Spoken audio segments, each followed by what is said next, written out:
Broadcasting from the business capital of the world, this is the Podcast Business News Network. Hello, everybody, and welcome to the show. I am Ross Morasso here with my guest today, Nadine Zeinoun.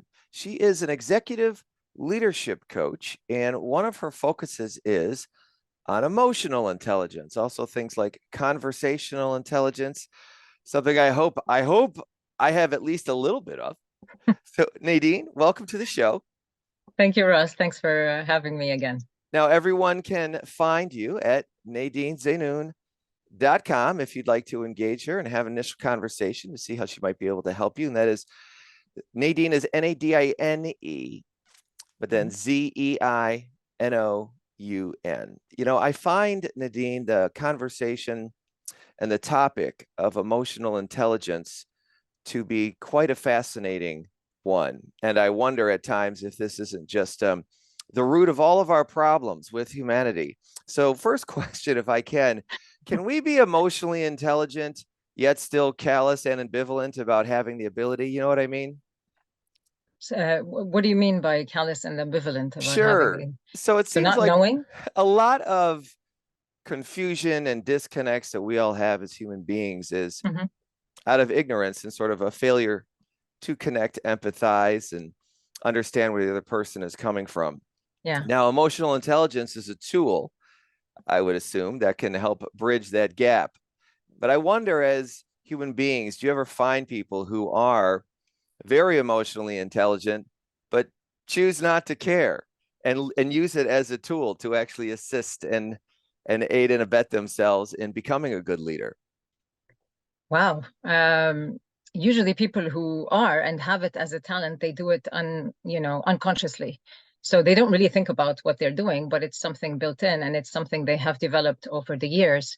So I haven't seen anyone who is emotionally intelligent and is trying not to use it. I mean, except if it's in certain situations where they don't want to be empathetic, let's say. Maybe a certain situation that calls for an important business decision, or, there are deadlines. People have missed deadlines many times. Maybe there's a limit where, okay, now it's not the time anymore to use your empathy. It's time to be more directive, more firm, because there are results to be achieved. So then a person would shift from his normal way of being empathetic into becoming more directive and more firm. Maybe that's a situation where somebody would not want to use the empathy that he has or she has. Do you find that empathy is sort of the main byproduct of the emotionally intelligence of us?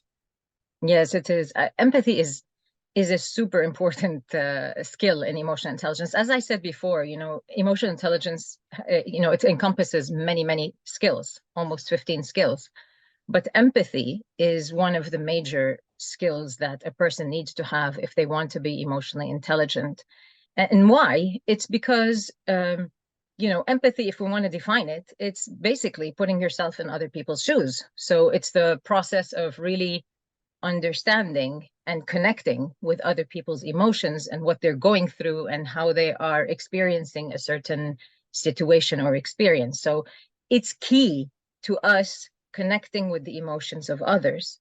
And it is key for building relationships, because if I can't connect with how you feel about something or what you're trying to say and how you see it in your eyes, I can't bridge the gap between me and you. There will always be a gap. So that's why it's really critical to be empathetic or to have empathy as a leader.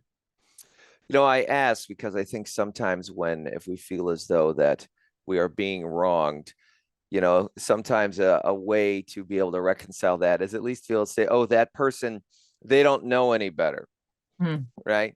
And so why I'm asking you about sort of a callousness while also having emotional intelligence, or I would say that if you did and then chose to not be empathetic or everything, you do know better. Yeah. Right. Okay. Yeah. So you can't say that. So that now is your boss or anyone else you're dealing with in the world would be, just callous and trying to do what they want to do. And so that was why I was leading off with that. Yeah. So yeah. You would mention 15 traits. Yes. So what are a few of the big ones? So I think the major ones would be, first of all, emotional self-awareness, which we talked a lot about in the previous episode. So if somebody would like to go back to the previous episode and So that's emotional self-awareness is key, because it's key for, becoming or developing your emotional intelligence. You need to first start by understanding yourself. So emotional self-awareness is key. Another thing is empathy. So because it's the key for relationships. So building relationships with others, connecting with others, you need empathy. The third one, in terms of decision making, is impulse control. So impulse control is very important to control those, have self-regulation, control those impulses to react fast and maybe go with the wrong decision, or maybe, do a reaction that's very emotional and it will cost you a lot later on. So impulse control is another major one. And I would say the fourth one, which is also major, is the part where you control your stress and know how to manage your stress, because stress is very related to emotions, and how you manage your stress is key for your success as a leader. What would you say are a couple of the biggest strategies that you would give your executive clients in terms of trying to manage stress? Because, to me, it's like, go away. That's certainly one way to help manage my stress, Yeah. right? But you can't always do that in the middle of the day now, can we? Yeah, exactly. So coping with stress is key, as we said, because if, let's imagine when a leader cannot really cope with his stress or her stress, so they would be like when they are, let's say, overwhelmed, or really feeling like frustrated with a certain thing. If they are people who are, it's easy for them to show their emotions, then this will cascade to all the team. So the whole team will become overwhelmed, frustrated, and they won't understand why, because, we have mirror neurons, so we can mimic each other's, we can grasp each other's emotions. So imagine how the team would be like if I always, shove that stress or that frustration on the whole team.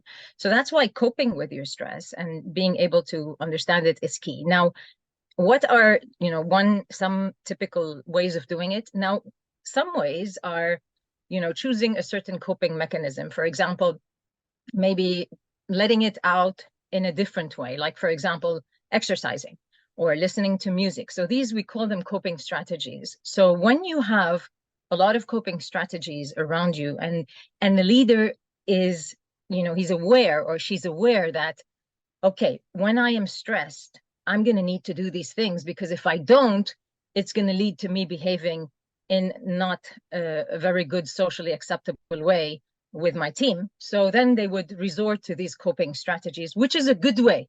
Okay. And it helps them to a certain extent. And I say certain extent because it's not enough to just do that. It's important for you to understand what is really bringing me the stress. So we go back to the emotional self-awareness. It's very important that the emotional self-awareness and the coping strategies go hand in hand. So they walk together, so that I'm aware what is making me stressed. And maybe sometimes I intentionally decide that, I'm not going to do anything because there's nothing to be done. I'm just going to go work out to relieve, the hormones, the stress hormones that I have. But if there is another way of better managing the stress, it's important that I go face that problem and I really manage it, not just let go and pretend that it's not happening and just go meditate or do some yoga or listen to music or whatever. I don't know if it was clear what I really meant by that. Was it clear, Oh, Ross? it is. And I have a follow-up here. So do you find Mm-hmm. that, and I know that there's no one right way to be a very effective leader, right? Because there's Mm-hmm. so many different Sure, dynamics, sure. but something that I've found to be effective in my life is to explain to people on my teams the why behind everything that's going on.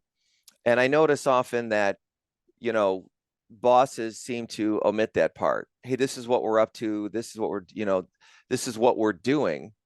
But why are we doing that? Yeah. And especially in stressful situations when, it comes down from on high, right? Not every leader is the CEO either. So, in terms of managing stress, and here's why I bring this up. If you watch like old war movies, it's always about the captain knows best and the alpha male, blah, blah, blah, blah, blah. But, in the real world, is bringing the team in on the joke, as it were, or like really giving them a frame of reference of why we're doing said mission, does that help, or does that just allow too many hands to go up in the air and then you just create too much of a democracy when you don't need it? That's a great question. And most of the times, and I say most of the times, this is the way to go. And this is what we call emotional expression. Mm. So what leaders, not, I don't want to generalize and stereotype, but usually leaders are they're very, if you want, comfortable being assertive, because there are two types of, in emotional intelligence, there are two types of expression. There's assertiveness and emotional expression. So usually leaders are very good, as you said, giving direction, telling people what to do. This is a problem. This is what we're going to do. You do this, you do that, you do whatever. So this is what we call assertiveness, okay? And usually leaders are comfortable being assertive. But what they're not comfortable with is expressing those emotions behind these directions. Why am I saying this? What is making me, feel like this is the best way to go? What is worrying me? What is stressing me? What is it that's making me anxious? What is it that's exciting me? All of these, when the leader is able to get these out and express them, which is the emotional expression, then the team, he allows the team to empathize better with him or her. So the team now is at the same emotional wavelength as the leader. And when they are at the same emotional wavelength, they tend to be more engaged, more committed, and better inspired by this leader. So this is a very important thing to say. Now, where does it not work? It doesn't work in emergency situations. Like, for example, let's say there's a fire. You're not going to come and say, I'm worried. Do you think the fire is going to come hit us from here or from there? There's no reason to be, diplomatic and democratic, and that there you need to be directive. So there's an emergency, there's a deadline, there's something that needs to be done very urgently. It's then when the leader, it's okay to be directive and assertive and forget about the emotional intelligence in that moment. However, when a leader most of the time is emotionally expressive as well as assertive, they create the bond with the team. So there's trust there. There's a good relationship. So when you become directive with me, I'm going to accept it. Why? Because there's a relationship there, because I know who you are and I know that you care. And I trust that if you're telling me to do something, it's in the best interest of myself, the team, and the company. So do you see what I mean? So it depends, but emotional expression is very important to have in a leader. I'm thinking of, I'll say great leaders, but that might be giving somebody undue credit. I look at big companies and those who have created big successes like Jeff Bezos, right? In Amazon. I mean, he's now got a spaceship company, for crying out loud. Somebody like him, and he certainly has taken his shots in the media of being vilified for what they've done. If you had to guess, would you say a creation of something like Amazon could have been done if Jeff Bezos was, an emotional nincompoop? I mean, if you had to guess, would you say that he has high emotional intelligence? That's a good question. Usually, if you want to know whether, because if somebody is not emotionally intelligent, it doesn't mean they're not going to get results. Okay? Right. They might get results and they might be able to grow the company to where they are. I think the better indication of emotional intelligence is looking at the people and looking at the team and looking at the culture that a certain leader has created. So if you look at the culture and you find that the culture is people are engaged, they're happy, they work together, they're motivated, they're inspired, they want to give their best, and they feel heard and cared for, then I would say the leader would be emotionally intelligent. But it's not the only factor that they succeeded or not. You need to look at the team and see what the team says, and then you will get a better idea about the emotional intelligence level of the leader. But usually, let's say a leader can get this much from a team and they're not emotionally intelligent. If they work on their emotional intelligence, they can get this much out of the team, and in a much healthier way, in a way where people will not leave. They will not,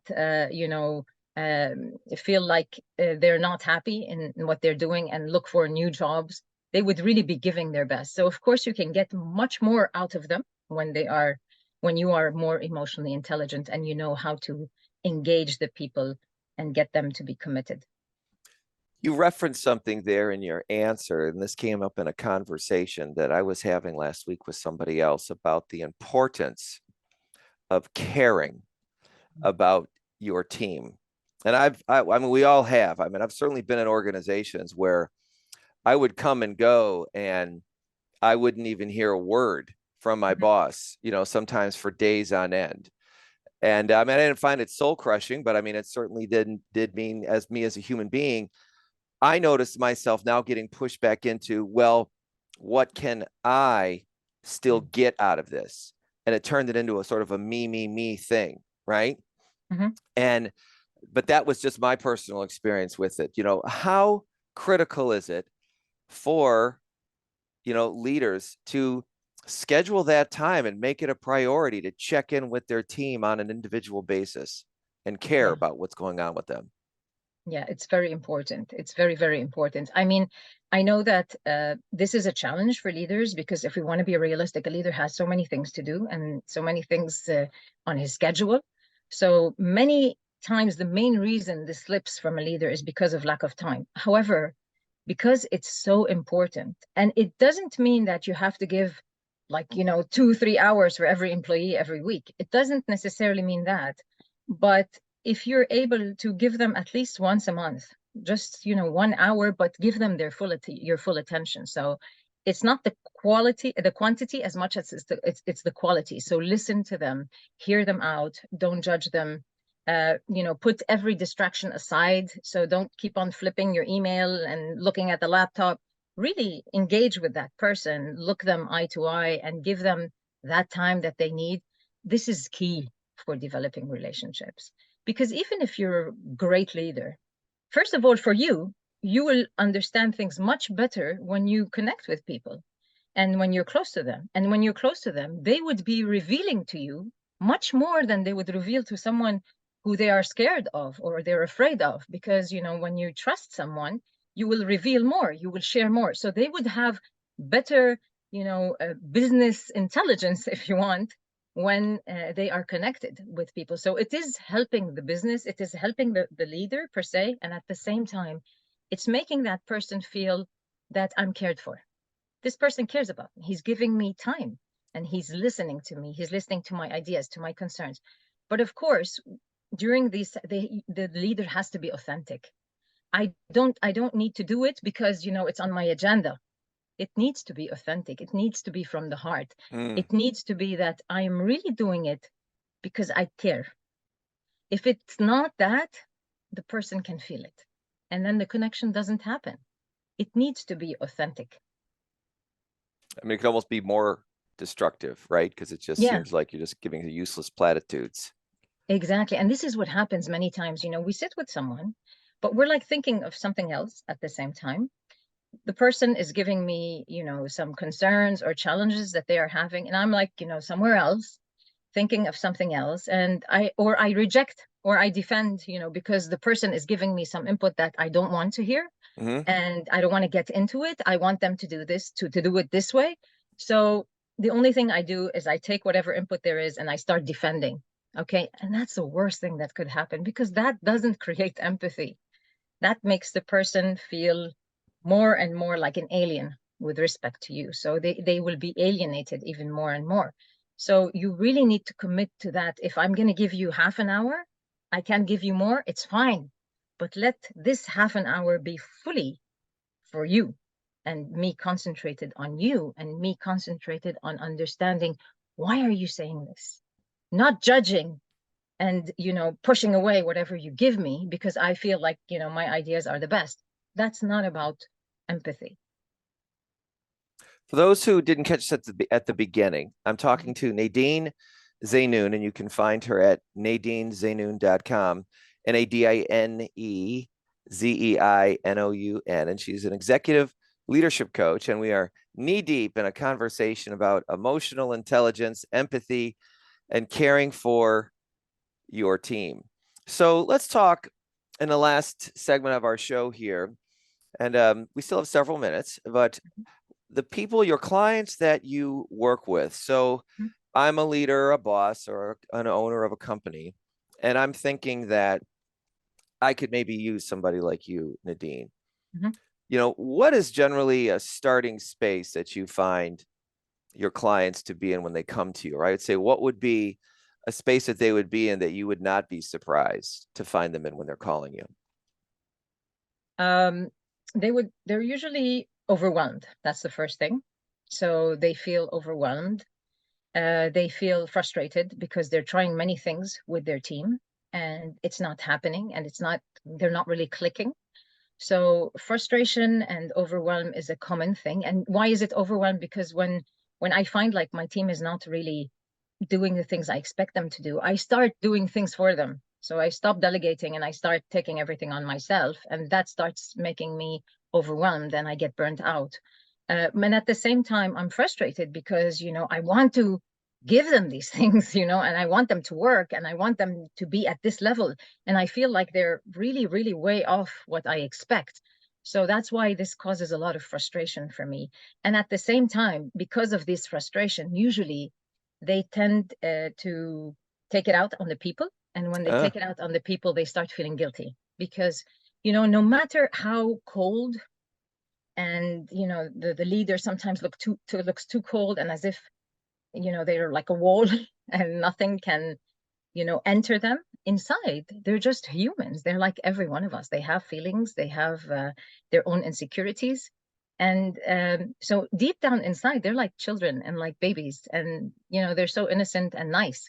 But it's just that this image that they have built around them is not really the best image for their success as leaders. And this is where that's another frustration that they have because they feel misjudged. They feel that people are not seeing who they are. They're just, judging them based on the certain behaviors that they've done, and they don't really know that they really care. So that's how usually they are in, and that's we start working on that, on creating that image, but first aligning them with who they want to be before we create the image. So who do they want to be as leaders? And are they really showing up like the image they want to be? And we start working on that, and little by little things develop. do you ever notice that people who are trying to take this on have deep-seated insecurity about their own actual abilities and they worry about communicating with their teams more could reveal that, and so they are worried about being outed as being incompetent themselves? Yeah, of course. That's for sure. Because I don't know if you've heard of, saboteurs. Have you ever heard of saboteurs or inner critics? Yeah. Okay, so that's that voice inside us, inside our head that always, attacks us and makes us feel like we're not good enough. Oh, you mean that voice Guess right what? now that's telling me that I don't have an inner voice? And what are you talking about, Nadine? Exactly. That voice? No, no, I don't have one, Yeah, me too. I don't have one, Russ. I have many, actually, not just one. So yeah, I mean, every human being has those saboteurs, and even a CEO, they have saboteurs. And actually, because they are in high positions, there's a lot of expectations from them. And this puts a lot of pressure on them. And they do fall into those insecurities. They're humans at the end. And that's why, when they get coached, it's important to get rid of these or know how to address these insecurities in the best way possible. I mean, it seems like it could be, I don't know if it's step one, but a pretty early thing, right? Because if that's Yeah. going to be in the way, then that's going to stop them from taking on everything else, right? If they're always trying to stay guarded. Absolutely, absolutely. Because, and that's why, we people think that it's only business stuff. You asked me this last time. People think that we only work on business objectives, but sometimes, as you just mentioned now, if there's a personal thing where if I'm not comfortable with who I am and I'm not sure of what I'm doing, I mean, that would hinder any business decision. So we need to address that before we go to anything else. Yes, absolutely. Have you ever had clients that come to you because they know that they have to go through like a restructuring at their company or whatever, and they're pretty much going to be bringing in, short-term big disruption and, having to fire people and things like that, and they are, really concerned about doing that? Yeah, yeah. Actually, I had many clients like that. in Lebanon, like maybe 2 years ago, when we had the major financial crisis and all the things on top of COVID. So a lot of restructuring was happening in companies, and those companies who really care about their people, and this shows me that they cared. They even, they wanted to come up with a plan where they can do this in the, most humane way possible. Mm-hmm. And I really enjoyed working on those projects because it's nice to see when people really care about their people. Even when you're firing them, you care about what the consequence is and who they are as a human and what you're doing. So they're aware of all this. And yet, the business, because of the business problems they were facing, they had no choice but to do that. So yeah, I have worked with that, in such situations. Have you ever discovered, though, that maybe they did have a choice, and instead of wiping out a bunch of people, you generated a new path with them? Yes, and there are certain situations where we have done that, where they thought that, these people, there's no way we're going to get out of anything. We're stuck and we have to let go of people. And but this was more of a team coaching. It wasn't individual coaching, but as a team, they discovered that, we may have other ways. So when they were able to use their creativity and their innovation, they did come up with ways where they created a new opportunity out of this chaos that we were in. And this new opportunity allowed them to maybe restructure, but not fire people. Before we go, one final question for you here. I read an article several years back that Netflix, it came out that the employees from high and low would have meetings every so often, where the meeting was basically every person would have to say in front of a group, I should still have my job because. Which right now, I heard that and that just sounded pretty Hunger Gamey to me. Would you say that things like that can actually keep people on point, or are those pretty risky for just creating breakdowns in teamwork and leadership? I don't know. I'm trying to think of it because I never heard that way of doing it, and that's very interesting. So I would say, like, as a first look at it, it's stressful on the employee. Right. Yeah. It's a lot of pressure, as a first look. I don't know what the thinking was behind it. Maybe if I get to really understand how they were thinking and why they came up with this solution, maybe they have a point somewhere, but it can be tweaked a bit. But as a first look, it made me feel pressured. So I guess the employee would feel a lot of pressure if they would have to find, every week they have to say, or, they have to continuously justify why they exist in the company. That's scary.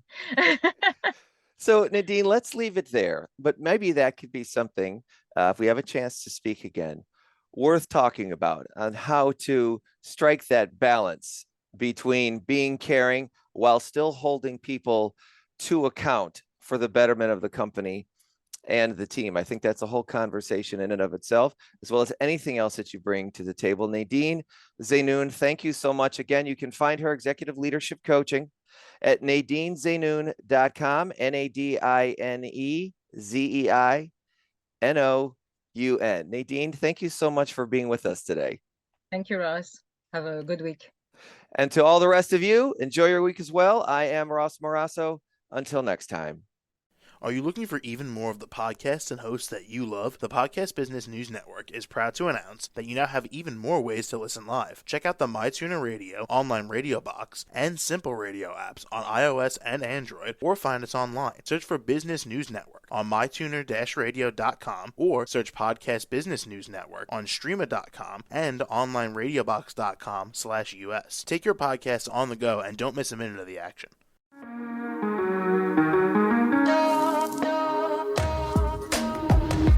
Broadcasting from the business capital of the world, this is the Podcast Business News Network.